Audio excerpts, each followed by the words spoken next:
AIIMS ಕಿಚನ್ಗೆ ಸ್ವಾಗತ. ನಾನು ration ಅಕ್ಕಿಯನ್ನು ಬಳಸಿ ಹಪ್ಳವನ್ನು ಮಾಡ್ತಾಯಿದ್ದೀನಿ. ಹಪ್ಳ ಮಾಡೋ ಟೈಮ್ ಅಂತೂ ಬಂದೇ ಬಿಡ್ತು. ಬಿಸಿಲು ಅಂತೂ ಹೆವಿ ಬಿಸಿಲು ಇದೆ. ಈ ಬಿಸಿಲಲ್ಲಿ ಒಂದು ದಿವಸದೊಳಗೆ ನಾವು ಹಪ್ಳ ಮಾಡಿ ಮುಗಿಸ್ಬೋದು. ಹಾಗೆ ತುಂಬ ಚೆನ್ನಾಗಿ ಕೂಡ ಒಣಗುತ್ತೆ.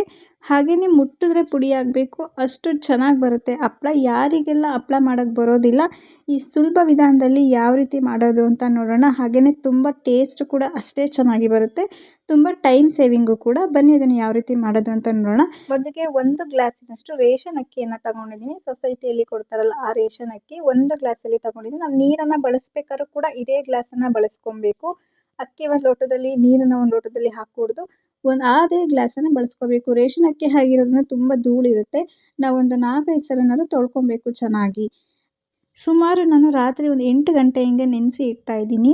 ನಂತರ ಸಾಬುದಾನ ಸಬ್ಬಕ್ಕಿನ ತೊಗೊಂಡಿದ್ದೀನಿ. ನೋಡಿ, ಅದೇ ಗ್ಲಾಸಲ್ಲಿ 1/4 ಭಾಗದಷ್ಟು ಅಷ್ಟೇ ಮಾತ್ರ ತೊಗೊಂಡಿದ್ದೀನಿ.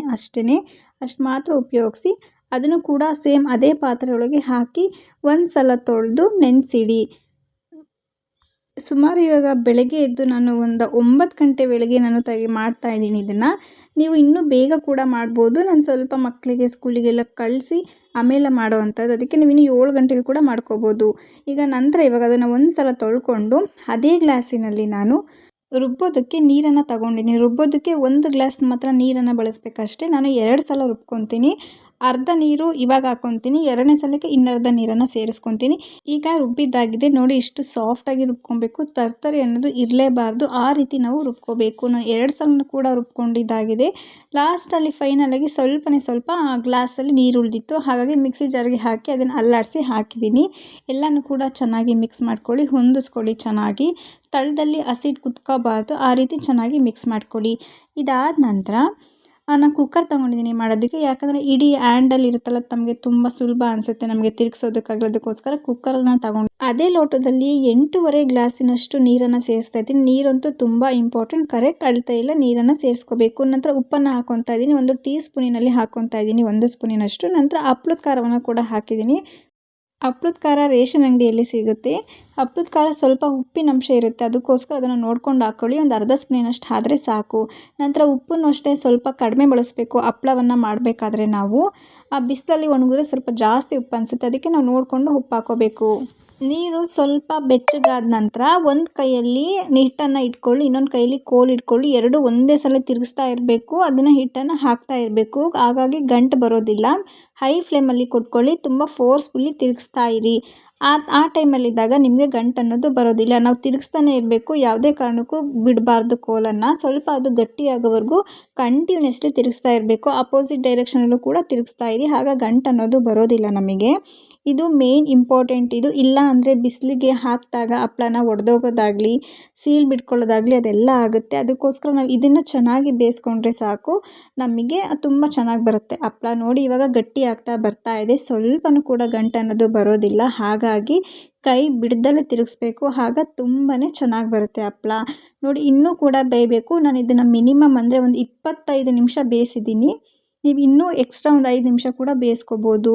ಇವಾಗ ನಾನು ಬೇಯೋದಕ್ಕೆ ಬಿಟ್ಟಿದ್ದೀನಿ ಒಂದು 5-10 ನಿಮಿಷ. ಲೋ ಫ್ಲೇಮಲ್ಲಿ ಇಟ್ಟು ನಾವು ಬಿಡಬೇಕು. ಹೈ ಫ್ಲೇಮ್ ಕೊಟ್ಟರೆ ನಿಜ ಸೀದೋಗಿಬಿಡುತ್ತೆ. ಹಾಗಾಗಿ ಮೀಡಿಯಮ್ ಫ್ಲೇಮ್ ಕೊಟ್ಟು ಅದನ್ನು ಬೇಯೋದಕ್ಕೆ ಬಿಟ್ಬಿಡಿ. ನೋಡಿ, ಅದು ಕುದಿ ಬರ್ತಾ ಇದೆ, ಹಾಗಾಗಿ ತುಂಬ ಚೆನ್ನಾಗಿ ಬೇಯಿಸ್ಕೋಬೇಕು. ಬೇಕಾದ್ರೆ ನೀವು ತಿಂದು ನೋಡಿ, ಅದು ನಮಗೆ ಅನ್ನವನ್ನು ತಿಂದಂಗೆ ಅನ್ನಿಸ್ಬೇಕು. ಆ ರೀತಿ ಆಗೋವರೆಗೂ ಕೂಡ ನಾವು ಬೇಯಿಸ್ಕೊತಾನೆ ಇರಬೇಕು. ನಮಗೆ ಆ ಮುದ್ದೆ ಮಾಡೋಕ್ಕೆ ಬರಲ್ಲ ಅನ್ನೋರು ಕೂಡ ಈ ವಿಧಾನದಲ್ಲಿ ಮಾಡ್ಕೋಬೋದು. ಲಾಸ್ಟ್ ಫೈನಲಾಗಿ ಕೊನೆಯಲ್ಲಿ ನಾನು ಒಣಮೆಣ್ಸಿಕಾಯಿನ ಸೇರಿಸ್ಕೊಂಡಿದ್ದೀನಿ. ಒಂದು 4 ಒಣಮೆಣ್ಸಿಕಾಯಿನ ಮಿಕ್ಸಿ ಜಾರ್ಗೆ ಹಾಕಿದ್ದೀನಿ. ನಂತರ ಕರ್ಬೇವಿನ ಸೊಪ್ಪು ಸಣ್ಣದಾಗಿ ಕಟ್ ಮಾಡಿ ಸೇರಿಸಿದ್ದೀನಿ. ನಂತರ ಜೀರಿಗೆ, ಇದನ್ನು ಕೂಡ ಎಲ್ಲ ಗ್ಯಾಸ್ ಆಫ್ ಮಾಡಿದ ಮೇಲೆ ಹಾಕ್ಕೊಳ್ಳಿ. ಏಕೆಂದರೆ ಅದು ಕಲರ್ ಚೇಂಜ್ ಆಗಿ ಹೋಗ್ಬಿಡುತ್ತೆ ಅಷ್ಟೇ, ಆ ಬಿಸಿಗೇ ಕಲರ್ ಚೇಂಜ್ ಆಗಿ ಹೋಗುತ್ತೆ. ಇದೆಲ್ಲ ಗ್ಯಾಸ್ ಆಫ್ ಮಾಡ್ಕೊಂಡಾಗೆ ಹಾಕ್ಕೊಳ್ಳಿ. ನೋಡಿ, ಇವಾಗ ಗ್ಯಾಸ್ ಆಫ್ ಮಾಡಿ ಆಗಿದೆ ಆಲ್ರೆಡಿ. ಎಲ್ಲನೂ ಕೂಡ ಚೆನ್ನಾಗಿ ಮಿಕ್ಸ್ ಮಾಡ್ಕೊಳ್ಳಿ. ಜೀರಿಗೆ ಎಲ್ಲ ಕಡೆಗೂ ಹಿಡಿಬೇಕಲ್ಲ, ಅದಕ್ಕೋಸ್ಕರ ಮಿಕ್ಸ್ ಮಾಡಿದ ನಂತರ ಇದನ್ನು ಪೂರ್ತಿ ತಣ್ಣಗಾಗಬೇಕು. ತಣ್ಣಗಾಗೋವರೆಗೂ ಬಿಟ್ಬಿಡಿ. ನಾನೀಗ ಇನ್ನೊಂದು ಪಾತ್ರೆಗೆ ಹಾಕಿ ಇಡ್ತಾಯಿದ್ದೀನಿ, ಯಾಕಂದರೆ ತುಂಬ ಬೇಗ ತಣ್ಣಗಾಗಲಿ ಅಂತ. ಹಾಗೆಯೇ ಬಿಟ್ಟರೆ ನಮಗೆ 1 ಅವರ್ ಆದರೂ ಕೂಡ ತಣ್ಣಗಾಗೋದಿಲ್ಲ, ಅದಕ್ಕೋಸ್ಕರ.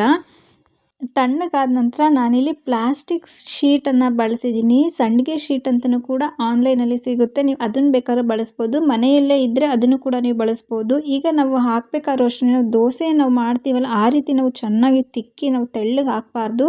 ಸ್ವಲ್ಪ ಮಂದವಾಗಿ ಹಾಕಿದ್ರೆ ನಮಗೆ ತುಂಬ ದಿವಸ ಬಾಳಿಕೆನೂ ಬರುತ್ತೆ, ಹಾಗಾಗಿ ತುಂಬ ಚೆನ್ನಾಗಿ ಒಣಗುತ್ತೆ. ನಾವು ಜಾಸ್ತಿ ತೆಳ್ಳಗೆ ಹಾಕಂತು ಅಂದರೆ ಸೀಳು ಬಿಟ್ಕೊಡೋದು ಅದೆಲ್ಲ ಆಗುತ್ತೆ. ನೋಡಿ, ನಾನು ಇವಾಗ ಮಧ್ಯಾಹ್ನ ಒಂದು ಸಲ ಹೋಗಿ ನಾನು ಉಲ್ಟಾ ಹಾಕ್ತಾಯಿದ್ದೀನಿ, ಯಾಕಂದರೆ ಒಂದು ದಿವಸಕ್ಕೆ ಒಣಗಿಬಿಡುತ್ತೆ ಬೇಗ. ಈ ಬಿಸಿಲು ಇರೋದ್ರಿಂದ ತುಂಬ ಚೆನ್ನಾಗಾಗುತ್ತೆ ಹಪ್ಪಳ, ಹಾಗೆಯೇ ಬೇಗ ಕೂಡ ಒಣಗುತ್ತೆ.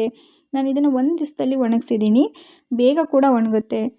ನೋಡಿ, ಸಂಜೆ ಅಷ್ಟೊತ್ತಿಗೆ ಕಂಪ್ಲೀಟಾಗಿ ಒಣಗಿದೆ, ತುಂಬ ಚೆನ್ನಾಗಿ ಬಂದಿದೆ ಹಪ್ಪಳ, ಹಾಗೆ ಟೇಸ್ಟ್ ಕೂಡ ಅಷ್ಟೇ ಚೆನ್ನಾಗಿ ಬಂದಿದೆ. ನೀವು ಕೂಡ ಖಂಡಿತ ಈ ವಿಧಾನದಲ್ಲಿ ಟ್ರೈ ಮಾಡಿ ನೋಡಿ. ಈಗ ಹೇಳಿದ್ದನ್ನ ಎಲ್ಲೂ ಕೂಡ ಮಿಸ್ ಮಾಡಬೇಡಿ, ಆ ರೀತಿ ಮಾಡಿದ್ರೆ ನಮಗೆಲ್ಲೂ ಕೂಡ ಫೇಲ್ ಅನಿಸೋದಿಲ್ಲ.